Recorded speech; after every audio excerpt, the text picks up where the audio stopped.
Hola, ¿cómo estás? Gracias por estar aquí. Me alegra que nos volvamos a encontrar en este video de reflexiones que tenemos aquí en este canal de pensamientos eclesiales, fe y vida. En el último video estábamos hablando sobre el individualismo y hemos visto el individualismo amparado sobre las estructuras o los argumentos políticos y económicos. Y nos hemos dado cuenta que el individualismo, bajo el amparo de estos argumentos, ha generado una distorsión en la dinámica de la construcción social, especialmente en la dinámica de la construcción del bien común. En un documento de la Iglesia, la Gaudium et Spes,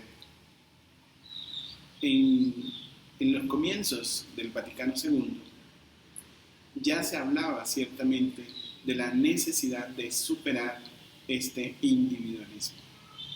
Si bien, como lo dirá el documento, es necesario considerar y observar todas las exigencias sociales como uno de los deberes principales del ser humano de hoy. Pues mientras más se une el mundo, más abiertamente los deberes del hombre rebasan las asociaciones particulares y poco a poco se extiende al mundo universo. Ese es el ideal en el que, en la dinámica de un mundo más extenso, más universal, más globalizado ciertamente, se hace necesario también fortalecer esa apertura del ser humano que dentro de su autonomía está llamado a construir colectividad, una colectividad que fundamente sus estructuras en dinámicas sociales que siempre involucren al ser humano e involucren esa construcción de bien común y de realización humana. Pero lastimosamente nos hemos dado cuenta de que esto no ha sido así y por ende es importante darnos cuenta que las condiciones de vida le permitan al ser humano ser consciente de su propia dignidad y esté dispuesto a responder a su vocación empleándose en servicio de Dios y de los hombres.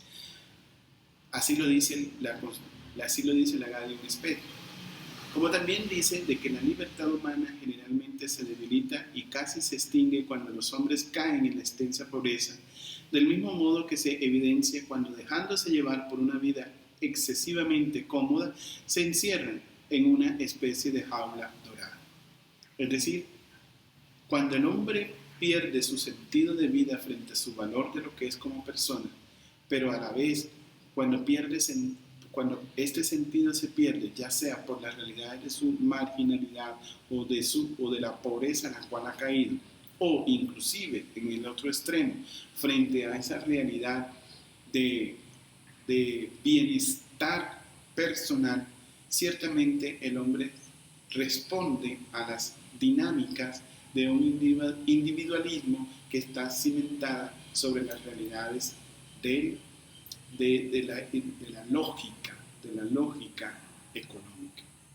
Y es aquí donde de una u otra manera la ética, la moral y la ética frente a las circunstancias de cada uno de nosotros nos lleva a ser responsables frente a la construcción de esa realidad social, de esa dignificación humana, pero también de ese bien común a la cual todos estamos llamados a responder. Es importante entender que el individuo, cuando está sometido o cuando se encuentra sometido sobre las lógicas macroeconómicas o sobre las lógicas de una ideología capitalista, siempre termina rompiendo con la dinámica de lo social. Es decir, termina rompiendo con su compromiso, pero a la vez generando un distanciamiento crítico frente a las urgencias y necesidades del entorno. Por lo tanto, dentro de la libertad de cada individuo, dentro de la libertad y la autonomía de cada individuo, surte la decisión de que éste pueda empoderarse a ser plenamente constructor de unas dinámicas sociales que lleven a la edificación del bien común. Entonces, cuando el ser humano responde de una manera impulsada por ideologías y rompe con la responsabilidad de lo colectivo, ciertamente se encierra en sus criterios, se encierra en su bienestar personal y de una u otra manera contradice su responsabilidad con los demás. Este individualismo es el que ha generado de que muchas veces nuestras sociedades se vuelvan plenamente materialistas. Este individualismo es lo que ha hecho de que el valor humano esté cimentado en el valor de lo económico. Este individualismo es lo que ha permitido que nosotros establezcamos relaciones basadas bajo intereses. Este individualismo es lo que nos ha llevado ciertamente a una superficialidad en nuestras relaciones humanas, pero también en nuestras búsquedas y en nuestras tareas cotidianas que permiten construirnos como verdaderos seres humanos. Este individualismo es lo que de una u otra manera lleva en nosotros solo el interés de buscar nuestro bienestar sin tener en cuenta el bienestar colectivo. Este individualismo es lo que me lleva a mí a actuar de una manera distanciada frente a mi responsabilidad con lo político, con lo económico, con lo religioso, con lo cultural. Este individualismo es lo que de una u otra manera ha cimentado en la conciencia colectiva una cultura del querer responder a una búsqueda de superioridad, está pasando por encima de los demás y olvidándose de los problemas y de las dificultades de los demás.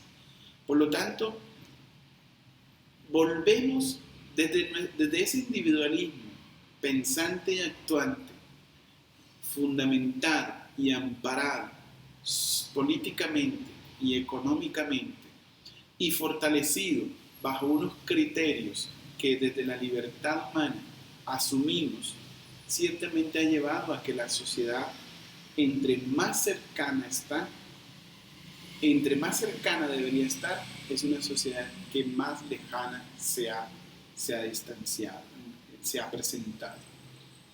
Por eso los medios de comunicación parecieran de que nos unieran, pero ciertamente estos han llevado a que estemos más distantes del uno con el otro.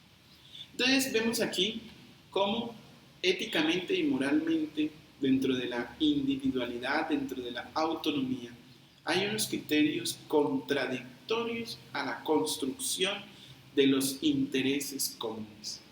Y por ende, esa ética, esa moral o ese deber ser y ese saber hacer no están acordes a la búsqueda de una construcción colectiva, sino todo lo contrario, de una construcción que simplemente se cimienta en el interés personal, cayendo así en la egolatría, cayendo en el egocentrismo, cayendo así en el poder masificador, en el poder maquiavélico, cayendo así en la prepotencia, en el dominio, cayendo así en la manipulación hacia los demás. Por eso es importante pensar cómo nosotros, desde nuestra autonomía, tomamos serias decisiones o asumimos serias responsabilidades que sirvan a la construcción de lo colectivo. Es importante que nosotros nos demos cuenta si dentro del deber ser de cada uno de nosotros y del saber hacer que se ejerce en las responsabilidades cotidianas, estamos respondiendo a las necesidades y a las urgencias de lo colectivo. Es saber entender si de verdad nosotros estamos entendiendo el ruido problemático de lo colectivo o si solamente me interesa responder a mis necesidades que muchas veces están fundadas por un sistema político-económico que me lleva a ser un consumidor, que me lleva a ser digámoslo así, una persona que de una u otra manera egolátricamente quiere poseer lo primero que se presente. El individualismo, éticamente y moralmente, nos puede llevar a destruir lo que éticamente y moralmente estamos llamados a responder de manera colectiva, que es el bien común. Toda acción humana dentro de nuestra autonomía debe responder a una moral y a una ética que dé respuesta a la construcción de lo colectivo. Pero también esto puede anteponerse por una ética individualista que nos lleva a ser moralmente egocéntricos, moralmente ególatras, moralmente hombres o mujeres que de una u otra manera no nos conduelan y no nos haga sentir dolor frente a lo que está a nuestros ojos. Es importante pensar si actuamos de esa manera. Es importante pensar si mi individualismo me ha llevado a estar desconectado socialmente, a estar desconectado sin responsabilidad y sin autocrítica de la realidad. Es pensar si estoy desconectado de ese compromiso con el otro. Es importante pensar si desde mi individualismo yo he venido destruyendo la construcción de lo colectivo. Ahora bien, ahora es importante que pasemos, después de haber hablado sobre el individualismo, es importante entonces que pensemos sobre las realidades que nos acontecen. Y sobre estas realidades que nos acontecen es fundamental romper con el individualismo. Por eso hemos venido hablando de un individualismo que tiene argumentos políticos, económicos, pero que dentro de la autonomía también tiene unos elementos morales y éticos que nos llevan a contradecir la responsabilidad colectiva y la construcción de lo colectivo. Ahora, para poder entender sobre las necesidades del entorno, es importante romper con nuestro individualismo egocéntrico y manipulador, para poder entrar en sintonía con la problemática y desde la sintonía con la problemática descubrir nuestra responsabilidad. Por eso, vale la pena ahora que sigamos adelante en estas reflexiones construyendo una comprensión sobre el discernimiento a las realidades históricas, el discernimiento a lo que llamará la Iglesia a los signos de los tiempos. Y ese discernimiento es el que tú y yo estamos llamados a realizar como hombres y mujeres de fe, de esperanza y de amor. En los próximos videos estaremos profundizando sobre este discernimiento y cómo este discernimiento lo podemos hacer a la luz no solo de la fe cristiana, sino a la luz de las necesidades sociales que de una u otra manera nos interpelan cada día. Gracias por estar aquí. Si te gustó este video, puedes compartirlo con otra persona y puedes dejar tu comentario. Hasta la próxima.